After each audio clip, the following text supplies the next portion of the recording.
प्रत्येक मनुष्य के पास बहुत सारी समस्याएं होती हैं और बहुत सारे दुख होते हैं, लेकिन क्या मनुष्य उन परेशानियों से छुटकारा पाने में कामयाब हो जाता है? नहीं, सभी लोग तो नहीं हो पाते, कुछ ही लोग हो पाते हैं।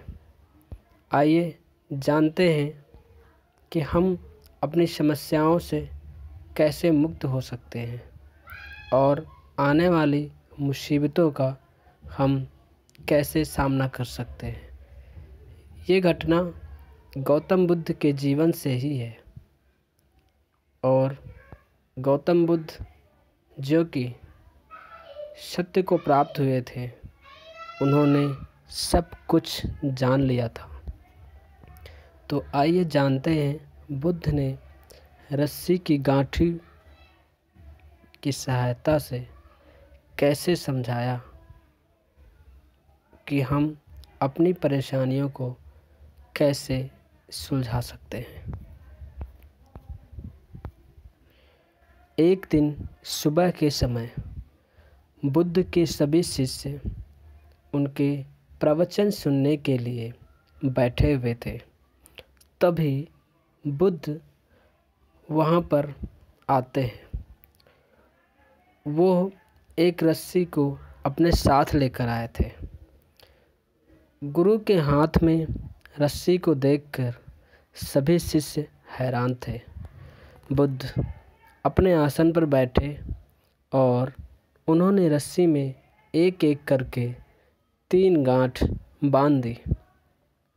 इसके बाद उन्होंने शिष्यों से पूछा कि क्या ये वही रस्सी है जो गांठें बांधने से पहले थी?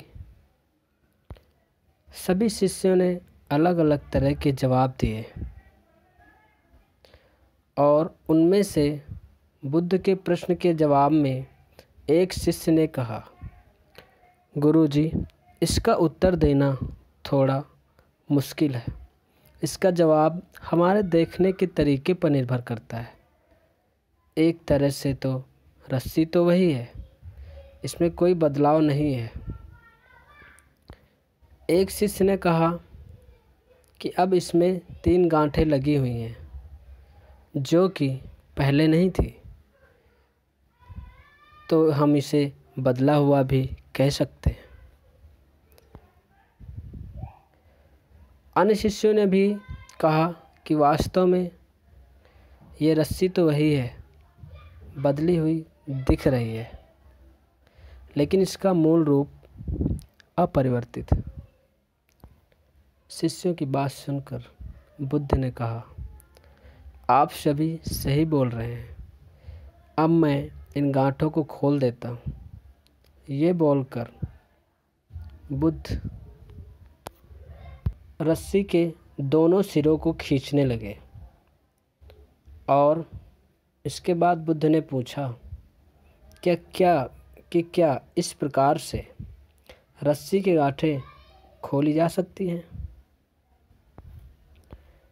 शिष्यों ने कहा, नहीं, ऐसा करने से तो गांठें और ज़्यादा कस जाएंगी और इन्हें खोलना और मुश्किल हो जाएगा। बुद्ध ने कहा, ठीक है, अब एक अंतिम प्रश्न का उत्तर दो। इन गांठों को खोलने के लिए हमें क्या करना चाहिए? ऐसा हम क्या करें कि ये गांठें खुल जाएं? सभी शिष्यों ने कहा कि इसके लिए हमें इन गांठों को ध्यान से देखना होगा, जिससे हम ये जान सकें कि इन्हें कैसे लगाया गया था। इसके बाद हम इन गांठों को आसानी से खोल सकते हैं। बुद्ध ने जब ये जवाब सुना तो वो संतुष्ट हो गए और उन्होंने कहा, आप लोग सही कहते हो, ये सही बात है। हम परेशानियों में फंसे रहते हैं और जिस परेशानी में भी फंसे हुए हैं उसके बिना कारण को जाने ही हम उसका हल खोजने में लग जाते हैं, जबकि हमें पहले समस्या कैसे उत्पन्न हुई, उस कारण को समझना बहुत ही अनिवार्य होता है। जब हम समस्याओं के वजह को समझ जाएंगे कि कौन सी समस्या से अर्थात किस कारण से समस्या उत्पन्न हुई है, तो हमें उन्हें सुलझाना भी बहुत आसान होगा। इस तरह से उन्होंने बताया कि जब हमारे सामने कोई समस्या आती है तो अगर जान जाएंगे कि समस्या का कारण क्या है और किस तरह से यह उत्पन्न हुई है, तो हम उसको सुलझाने में भी कामयाब हो जाएंगे। ये कहानी आपको कैसी लगी कमेंट करके हमें ज़रूर बताइए, क्योंकि ऐसी कहानियाँ हम आपके लिए और लाते रहेंगे। धन्यवाद।